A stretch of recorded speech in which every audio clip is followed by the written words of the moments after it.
안녕하십니까. 예, 오랜만에 말씀을 전하니까 예, 하나님께서 도와주실 것을 믿습니다. 예, 오늘 함께 볼 말씀은 구원의 뿔 돋는 해입니다. 요절 말씀 1장 69절 말씀을 함께 읽고 시작하겠습니다. 시작. 우리를 위하여 구원의 뿔을 그 종 다윗의 집에 일으키셨으니. 오늘 말씀은 사가랴에게 임한 성탄의 기쁜 소식입니다. 여기에는 구원의 뿔 돋는 해 대신 예수님께 대한 감사와 찬송이 넘쳐나고 있습니다. 이 시간 말씀을 통해서 구원의 뿔 돋는 해 대신 예수님으로 말미암아 은혜와 기쁨과 감사가 충만케 되기를 간절히 기도합니다. 제1부 요한이라 할 것이라 57절에서 66절 말씀입니다.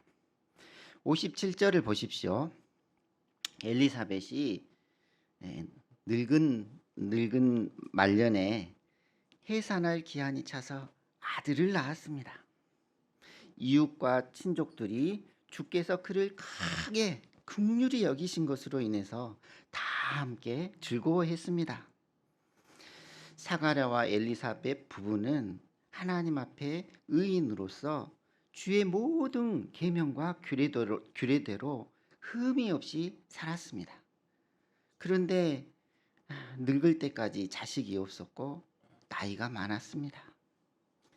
이들은 하나님 앞에 믿음으로 열심히 살았지만 자식이 없었으므로 항상 마음이 한편이 슬펐습니다. 그러나 그들은 하나님께 포기치 않고 기도했습니다. 그때 하나님은 하나님의 때에 사가랴에게 주의 길을 예비할 선지자가 될 귀한 아들을 그 가정에 허락해 주셨습니다. 하나님은 이처럼 믿음의 사람들의 변함없는 믿음과 간절한 기도를 결코 외면치 않으십니다. 아멘. 순간순간 손해보고 피하는 것 같지만 끝까지 포기치 않고 믿음을 지키면 살아계신 하나님께서 반드시 상을 주시고 승리하게 하십니다. 59절입니다.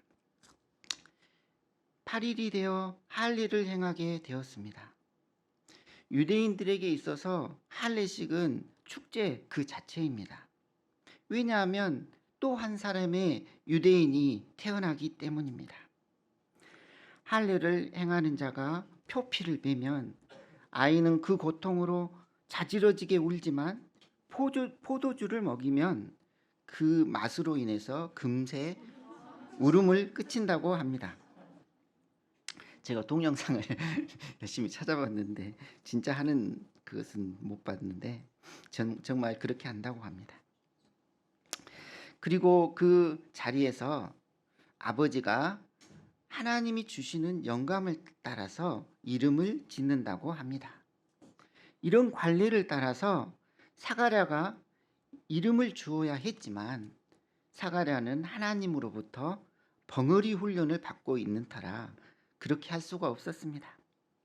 그래서 친지들은 대신 부친의 이름을 따라서 사가랴라고 하자고 하였습니다. 그런데 그 어머니가 갑자기 나타나더니 안 돼요. 사가랴로 지으면 안 돼요. 영어에 보면은 목소리를 높였다고 합니다. 안 된다니까요. 요한이라고 하면 요한이라고 해야 된다니까요. 요한은 하나님은 은혜로우시다라는 뜻입니다. 엘리자베스 사모님이 산후조리한 지 8일밖에 안 돼서 늙은 할머니죠. 근데 그 할머니가 산후조리한 지 8일밖에 안 돼서 별로 기운이 없을 텐데 왜 이렇게 목소리를 높이며 친척들과 싸우는 것일까요? 여기에는 가문의 전통을 따를 것인가 아니면 하나님의 뜻을 따를 것인가 하는 씨름이 있었기 때문이었습니다. 보통 사람들은 가문을 빛내고 영광스러운 삶을 살도록 소망 가운데 가문에 기초한 이름을 지어줍니다. 아마 친척들은 늙음하게 얻은 아들이 사가랴 가문을 빛내는 아들이 되도록 사가랴 2세라고 짓고자 했을 것입니다. 그러나 엘리사벳은 하나님의 은혜와 긍휼로 얻은 아들임을 알았기 때문에 천사가 일러준 대로 요한이라고 이름을 짓고자 목소리를 높였습니다. 친척들은 가문에 그런 이름을 한 사람이 없어. 그렇게 하면 안 된다니까. 그래서 최종 결정권을 가진 사가랴에게 무엇이라고 이름을 할까요? 물어봤습니다. 63절을 보십시오. 사가랴는 그때도 여전히 벙어리였습니다.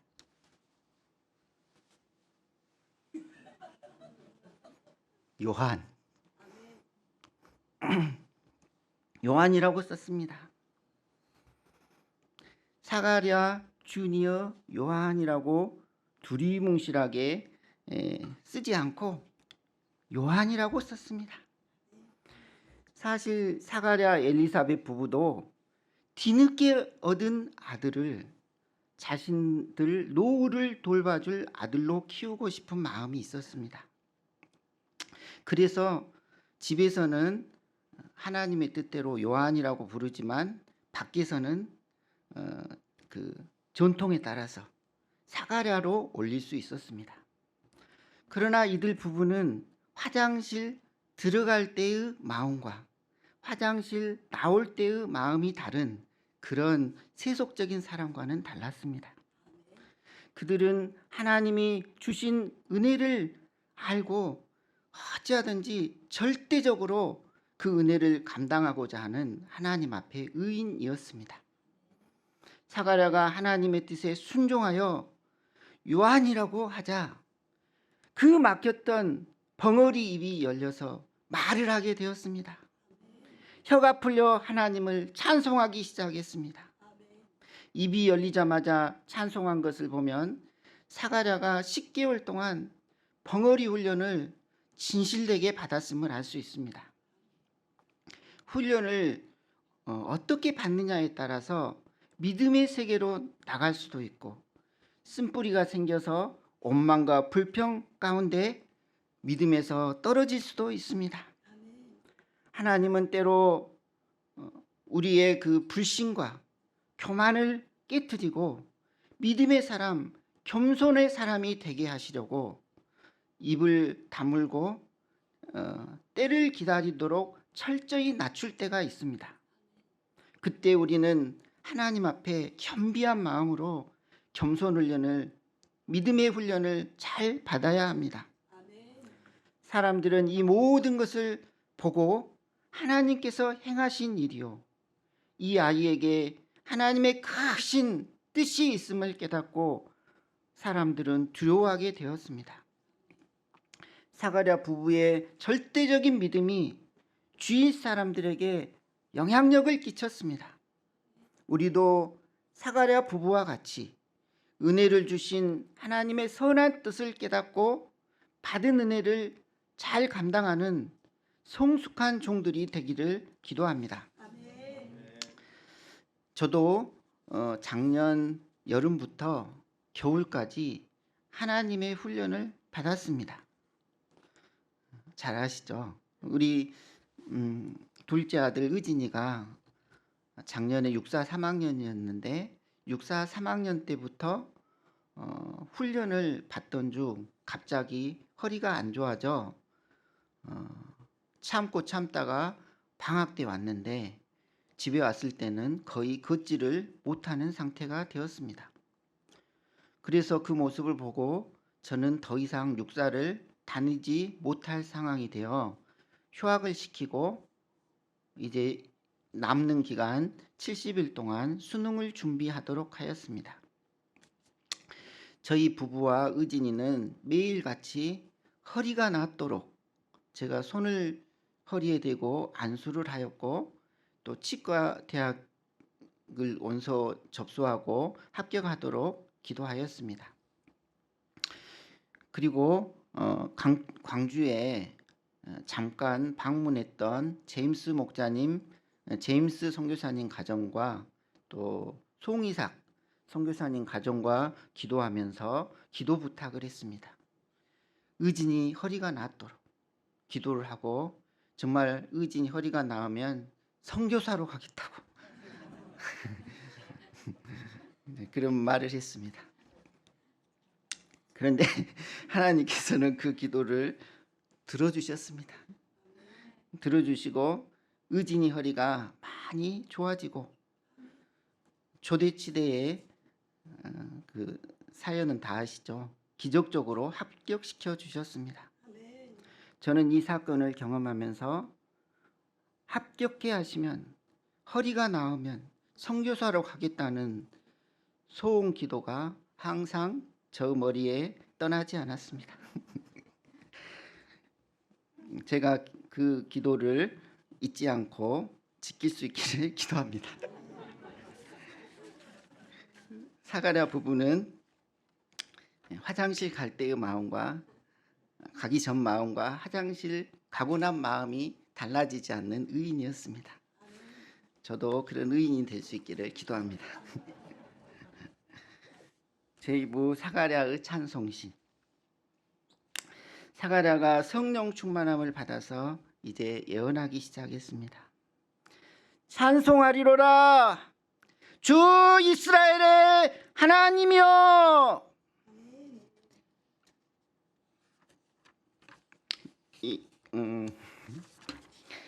이 말씀은 우리 모두 이스라엘의 하나님을 찬송합시다 라는 뜻입니다.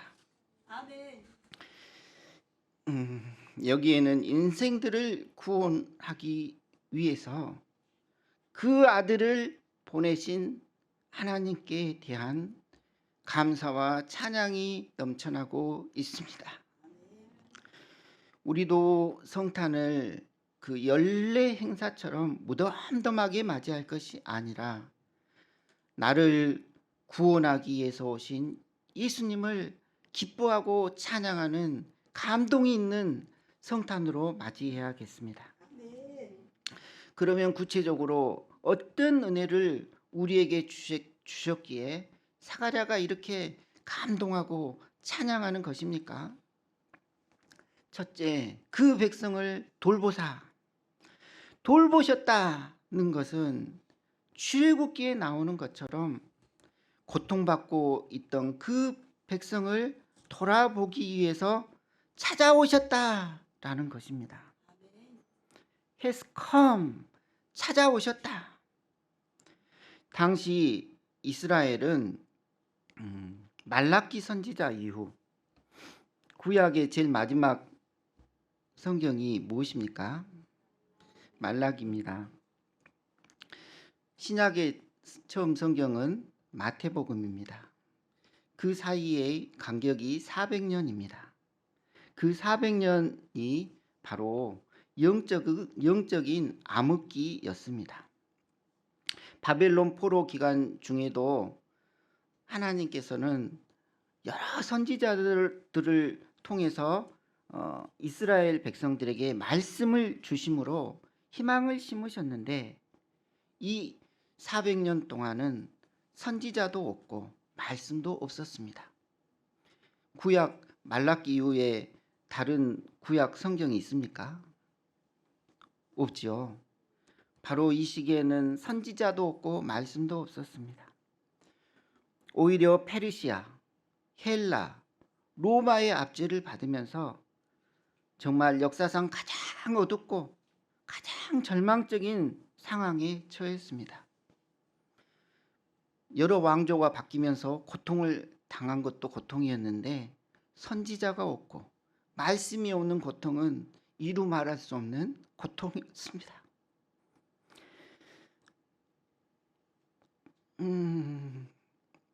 그 믿는 자에게 말씀이 없는 것은 고통이죠.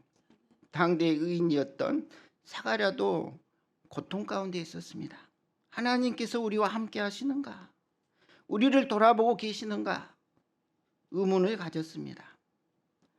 그러나 아들의 태어남을 통해서 하나님께서 나를 버리지 않고 우리 조상, 우리 백성을 버리지 아니하시고 돌아보셨다는 것을 깨닫게 되었습니다.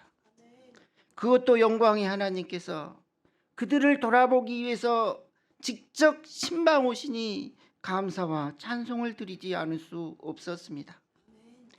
가끔 우리도 하나님께서 현재 나의 삶에 관심이나 가지고 계셔요? 의문을 들 때가 있습니다. 내가 이렇게 힘들고 어려운데 하나님, 나의 이 고통을 알고 계시나요? 생각이 들 때가 있습니다. 그러나 이스라엘의 하나님은 졸지도 아니하시고 주무시지도 아니하십니다. 나의 괴로움과 고통을 아시고 돌아보십니다. 둘째, 속량하시며, 이 영광의 하나님이 우리를 찾아오시는 것만 해도 감사한데 우리 죄를 속량하기 위해서 이 땅에 와주셨습니다. 속량한다는 것은 빚을 대신 갚아준다는 뜻입니다. 빚을 져본 사람은 빚을 갚는다는 것이 얼마나 어려운 일인지 잘 압니다. 빚을 갚지 못하면 빚쟁이들에게 말할 수 없는 괴로움을 당합니다. 그래서 그 빚을 다 갚았을 때의 해방감과 기쁨은 이루 말할 수 없습니다. 그런데 문제는 우리 그 죄의 빚은 우리의 노력으로는 갚을 수 없습니다. 왜냐하면 죄의 빚은 사망이기 때문입니다. 어린 양을 해마다 잡아서 피를 흘려도 죄의 빚을 갚을 수 없습니다. 하나님은 이런 인생들을 위해서 자기 몸을 내어주심으로 우리 죄의 빚을 완전하게 갚아주셨습니다. 아멘. 영원히 속량하여 주셨습니다. 아멘. 어떤 큰 죄의 빚도 다 갚아주셨습니다. 아멘. 아멘. 아멘. 죄로 인해 영 죽을 인생들을 위해서 자신을 대속 제물로 내어주신 예수님을 생각할 때 감사와 찬송을 돌려드리게 됩니다. 아멘. 그러면 주께서 우리 인생들을 성량하기 위해서 하신 일이 무엇입니까? 셋째, 구원의 뿔을 그종 다윗의 집에 일으키셨으니. 69절을 함께 읽어보겠습니다. 시작. 위하여 구원의 뿔을 그종 다윗의 집에 일으키셨으니. 구원의 뿔은 구약에 예언된 메시아를 가리킵니다. 예수님이 연약한 아기의 모습으로 오셨음에도 구원의 뿔로 표현한 것은 원수 손에서 우리를 구원하기 위해서는 강력한 힘이 필요합니다. 힘을 상징하는 것이 바로 뿔입니다. 예수님은 구원의 뿔로 이 땅에 오셨습니다. 71절을 보십시오. 함께 읽어보겠습니다. 시작. 우리 원수에게서와 우리를 미워하는 모든 자의 손에서 구원하시는 일이라. 우리를 미워하는 우리의 최고의 원수는 사탄입니다. 옆에 있는 사람이 원수가 아닙니다. 우리를 미워하는 우리의 최고의 원수는 사탄입니다. 사탄은 우리가 믿음으로 사는 꼴을 보지 못합니다. 어떻게 하든지 신자를 넘어뜨리고자 우는 사자처럼 두루 다닙니다. 이 사탄은 뿔이 10개라고 합니다. 또 머리가 7개라고 합니다. 사탄 본 사람 있습니까? 그렇지만 계시록 12장 3절에 그렇게 써 있습니다. 사탄은 뿔이 10개고 머리가 7입니다. 그런데 우리는 머리가 몇 개입니까? 머리가 1개밖에 없습니다. 아무리 머리를 굴려도 7개, 머리가 7개인 사탄을 이길 수가 없습니다. 사탄의 교묘한 유혹을 이길 수가 없고 사탄의 강력한 세력으로부터 벗어날 수 없습니다. 사탄은 7개의 머리에서 나오는 그 사악함과 강교함으로 우리의 약점이 무엇인지 정확하게 간파하고 10개의 뿔로 사정없이 찌릅니다. 사탄의 뿔에 찔리면 그 어떤 용사라도 그 치명상을 입고 비틀거리고 맙니다. 사탄은 오늘날 남녀노소를 불문하고 정욕의 뿔로 사람들을 마구 찌르고 있습니다. 인터넷 스마트폰을 열기만 하면 음란물이 마구 쏟아져 나와서 누구든지 마음만 먹으면 쉽게 정욕을 즐길 수 있게 되었습니다. 그런데 문제는 그 정욕의 뿔에 찔리면 다윗과 같은 큰 용사라도 무기력해져서 쓸모없게 됩니다. 그 정욕의 뿔에서 벗어나려고 아무리 발버둥을 쳐도 스스로 힘으로는 도저히 벗어날 수가 없습니다. 사탄은 정욕의 뿔만이 아니라 의심의 뿔로 찔러가지고 하나님의 사랑을 의심하고 불신하게 만듭니다. 교만과 반발심의 뿔로 찔러서 하나님을 대적하고 불순종하게 만듭니다. 사탄은 욕심의 뿔로 찔러서 하나님보다 물질을 더 사랑하게 만듭니다. 사탄은 특히 요즘은 힘든 현실을 기초해서 사람들에게 절망과 불안의 뿔로 마구 찌르고 있습니다.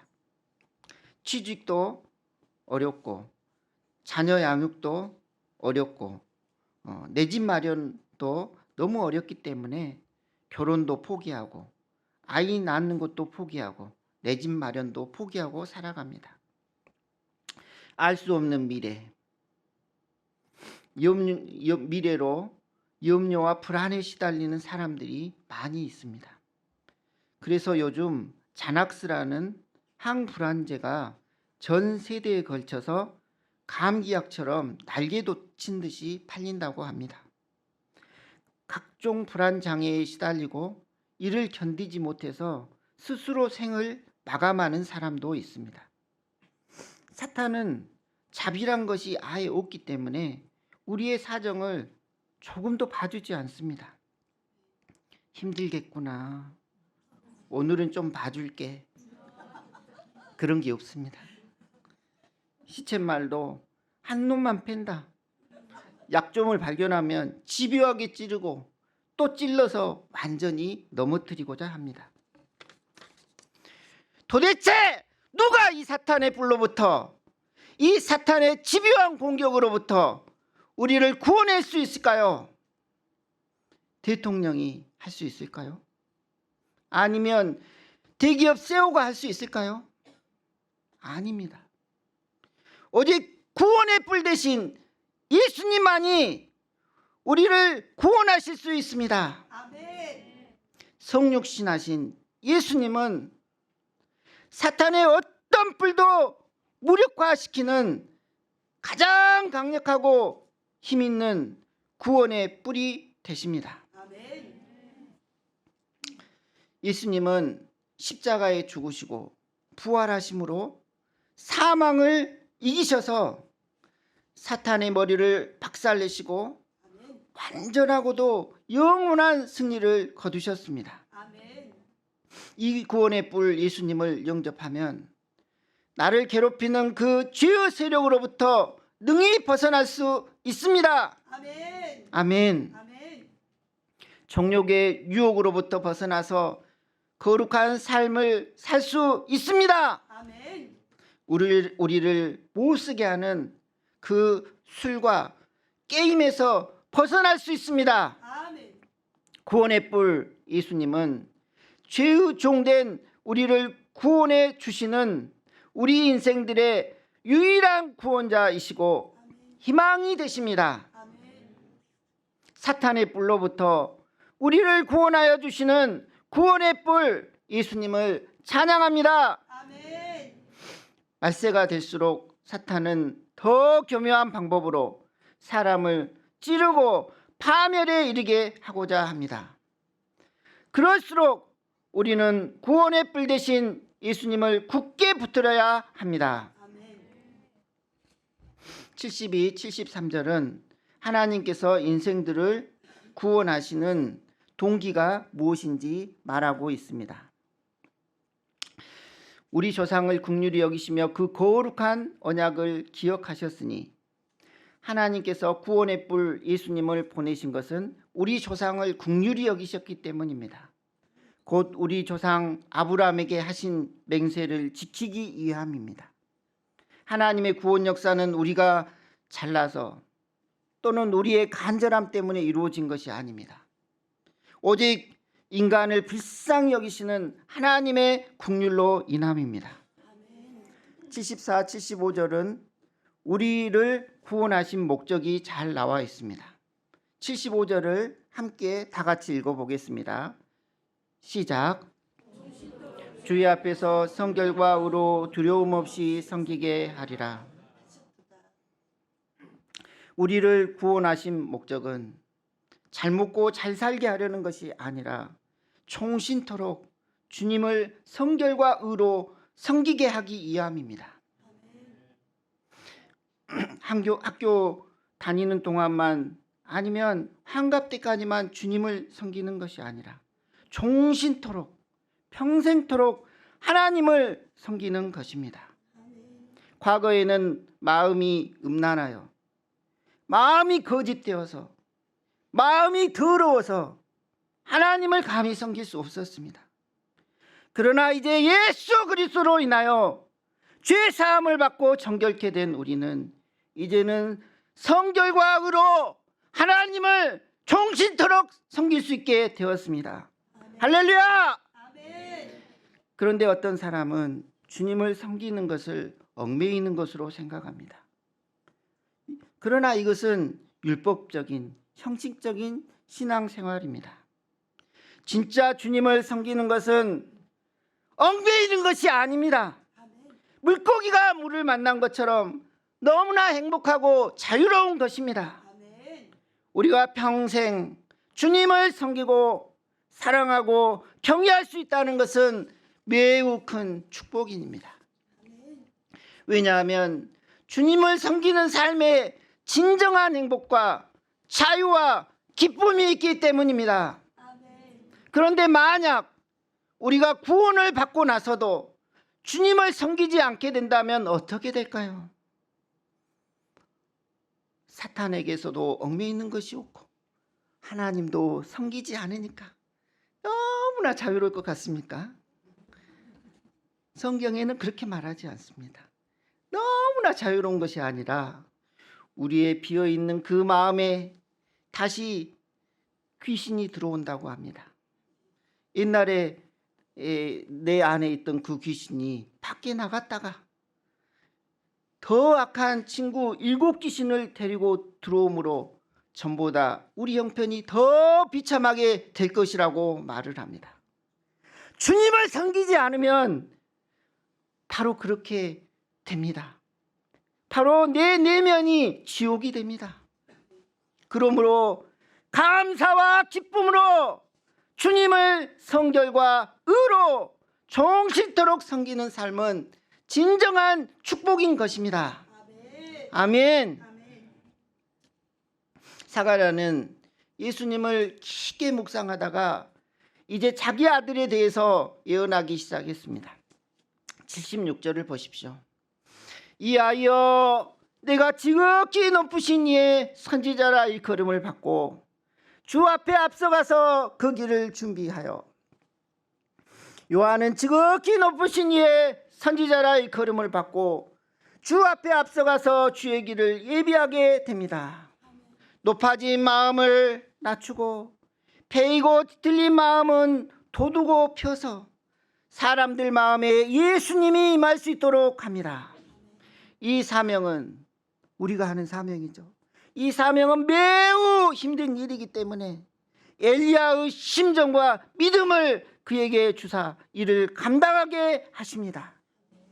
이를 통해서 그 백성에게 죄 사함으로 말미암는 구원을 알게 하십니다. 죄 사함으로 말미암는 구원, 얼마나 감사하고 기쁜 일입니까? 하나님이 인생들에게 주시는 구원은 로마로부터의 해방, 가나안으로부터의 구원이 아니라 죄로부터의 구원입니다.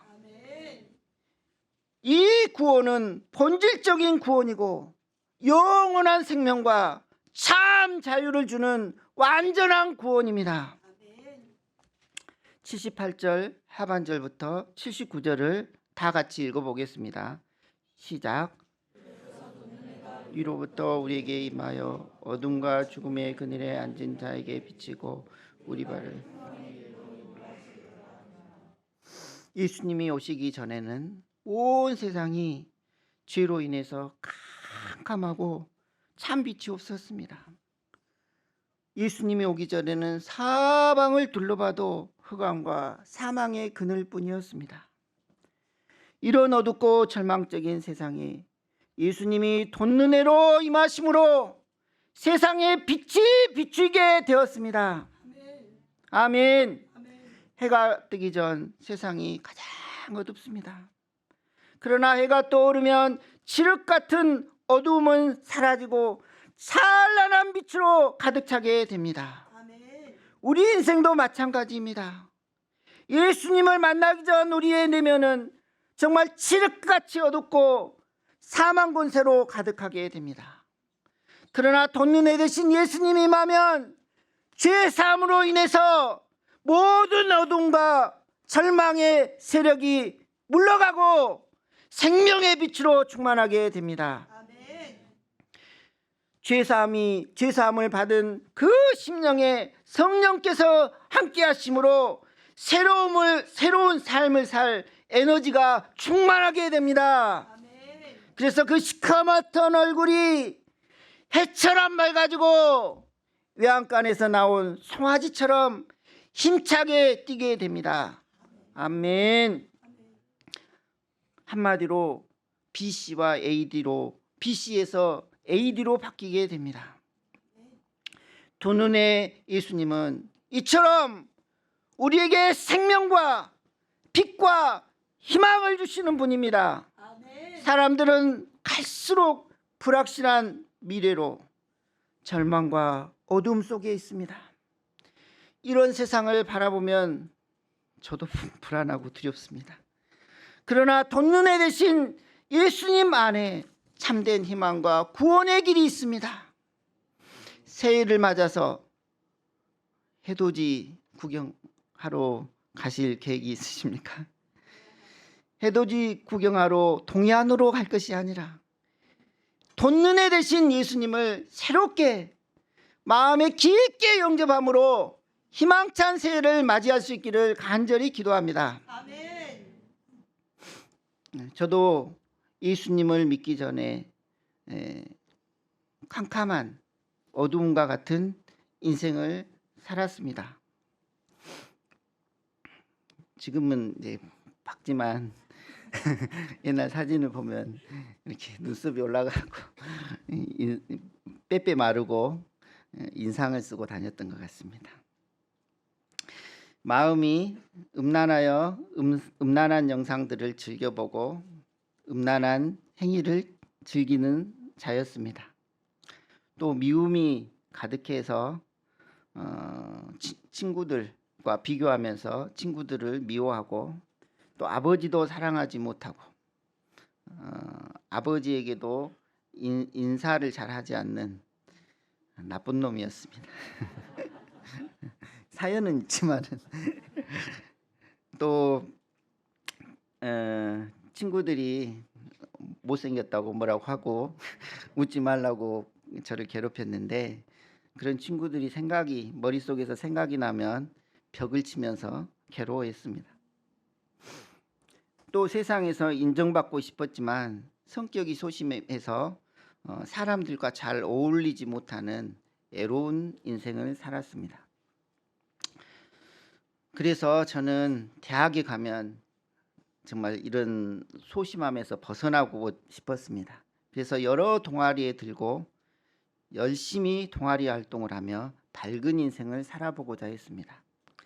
그러나 저의 인생은 별로 바뀌지 않았고 점점 더 어둠이 심해졌습니다. 그것은 저의 내면에 깊은 죄 문제가 있기 때문이었습니다. 마음의 음란함이 심해져 음란한 생각이 넘쳐났습니다. 친구들과의 비교의식, 열등감으로 마음에 평안이 없었습니다. 앉아있으면 평안해야 되는데 평안이 없었습니다. 이로 인해 저는 사람들이 나의 얼굴을 보는 것을 싫어했습니다. 좀 정신병 초기처럼. 그러나 제가 이과 2학년 때 친구 전도로 이곳 UBF에서 말씀 공부하였을 때 저는 예수님 안에서 비로소 평화를 누렸습니다. 로마서 8장 1절 그러므로 이제 그리스도 예수 안에 있는 자에게는 결코 정죄함이 없나니. 예수님은 저를 정죄하지 아니하시고 다 용서해 주셨습니다. 오히려 예수님은 저를 정죄하는 대신에 저의 죄를 위해서 대신 십자가에서 죽으셨습니다. 이로 인해 저의 모든 죄를 사해 주셨습니다. 저는 예수님 안에 있으면 진정한 평화와 자유를 누릴 수 있었습니다. 그러므로 이제 그리스도 예수 안에 있는 자에게는 결코 정죄함이 없나니. 저는 예수님 안에서 죄를 회개하고 음란한 것들을 보지 않고자 하였습니다. 반복되이 또 죄를 짓긴 했지만 그래도 결단하고 순종하고자 하였습니다. 또 미움을 회개하고 친구들을 사랑하고자 하였습니다. 친구들에게 전도하고 가족들에게 전도하고 아버지를 깊게 사랑하고자 했습니다. 또 나에게 상처를 주었던 친구들을 용서하고자 하였습니다. 이렇게 제가 저의 죄들을 깊게 회개하고 말씀에 순종하여 하나님을 사랑하고 이웃을 사랑하고자 했을 때 저의 내면은 점점 밝아졌습니다. 날마다 새벽을 깨어 기도할 때 하나님을 만나는 기쁨이 충만하였습니다. 하나님의 말씀을 은혜 받는 것을 항상 기대하였습니다. 말씀에 은혜 받고 순종할 때 기쁨이 충만하였습니다. 부족하지만 캠퍼스에 나아가 복음을 전하였습니다. 6년 전부터는 치대 캠퍼스에서 캠퍼스 모임에 매주 말씀을 전하였습니다. 또 치과에서는 환자들을 사랑하고 다른 치과에서 잘 치료하지 않고 문제가 있는 환자들도 잘 치료해 주고자 노력하였습니다. 의사들이 제일 싫어하는 환자죠. 다른 치과에서 문제 있는 환자. 그렇지만 잘 치료해 보고자 하였습니다. 또 우간다에 나아가 봉사도 하였습니다. 하나님께서는 저에게 구원의 뿌리요 돋는해가 되셔서 저 내면의 열등감과 소심함과 음란함을 물리치시고 저도 조금씩 예수님처럼 구원의 뿌리 되게 하시고 돋는해가 되게 하셨습니다. 제가 계속해서 구원의 뿔 예수님처럼 그런 인생을 살 수 있기를 간절히 기도합니다. 결론적으로 성탄이 기쁘고 즐거운 것은 산타 할아버지의 캐롤이 흘러나와서 기쁜 것이 아닙니다. 구원의 뿔 돋는해 되신 예수님이 우리를 모든 죄와 어둠에서 건지시고 참 자유와 생명을 주시기 때문에 우리가 기쁜 것입니다. 이번 성탄이 이 예수님으로 인해서 우리의 내면에 기쁨과 은혜가 충만한 성탄이 될 수 있기를 기도합니다. 이를 통해서 우리가 정말 하나님을 성결과 의로 두려움 없이 총신토록 섬길 수 있기를 기도합니다. 아멘. 네, 요절 말씀 1장 69절 읽고 기도하고 마치겠습니다. 시작. 우리를 위하여 구원의 뿔을 그 종 다윗의 집에 일으키셨으니. 하나님 아버지 감사합니다. 예수님이 오시기 전 이스라엘은 또 사가랴의 심령에는 너무나 어둡고 캄캄한 어둠이 있었습니다. 정말 그렇지만 예수님이 오심을 통해서 그의 내면은 밝아지고 찬송하리로라 주 이스라엘의 하나님이여 하였습니다. 우리의 내면도 정말 예수님이 오시기 전까지는 사단의 뿔에 찔려서 어둡고 캄캄하고 사망의 그늘에 앉은 자와 같습니다. 정말 우리가 이번 성탄을 통해서 구원의 뿔 되신 예수님을 깊게 영접함으로 우리의 심령에도 사가랴처럼 찬송하리로다 주 이스라엘의 하나님이여 찬송할 수 있기를 간절히 기도합니다. 예수님 이름으로 기도드렸습니다. 아멘.